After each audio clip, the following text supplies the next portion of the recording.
It began with the liberation of the Syrian border town of Jarablus from ISIL militants in late August. Then last week, the Turkish army announced they had retaken the strategic city of Al-Bab. With ISIL out of the way in the north, Turkish forces are now heading east to Manbij, currently controlled by the Syrian Kurdish YPG militia, supported by the United States, but deemed a terrorist organization in the eyes of Ankara. As determined as before, the next step is Manbij. Manbij belongs to Arabs. It does not belong to PYD or YPG. We relate this to our American friends.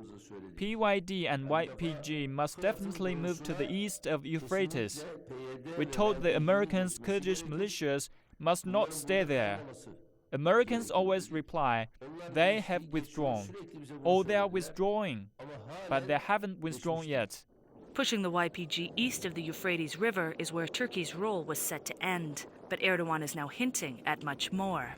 Turkey's allies have been advancing on the Syrian city of Raqqa, ISIL's self-proclaimed caliphate, in an operation that is likely to take months, but would strike right at the heart of the terrorist group. If Turkey doesn't support Raqqa operation, then it will be sidelined by the United States, because the United States wants to use PYD, which is a terrorist organization for Turkey. So in order to block PYD's rise and control in the area, Turkey found itself obliged to join Raqqa operation.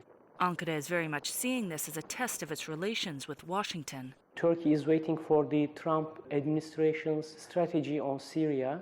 And if this strategy sidelines Turkey, I think there will be a big crisis between Turkey and the United States.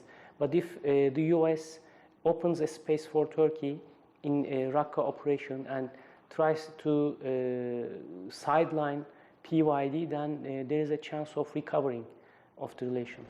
Erdogan is pushing for a Mosul model style of offensive in Raqqa, whereby supporting armies help push forward, but it's only the Arab Syrian forces that enter the city.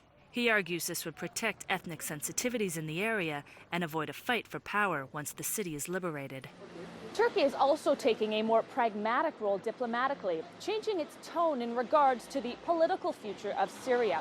Once adamant that the President Bashar al-Assad play no role in any transitional government, Ankara is now saying it is no longer realistic to insist on a solution that excludes him.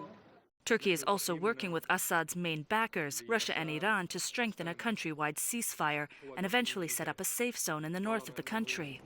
In a further sign that Ankara is planning for longer military involvement, Turkish elite commando troops have just been deployed across Syria. Natalie Carney for CGTN in Istanbul, Turkey.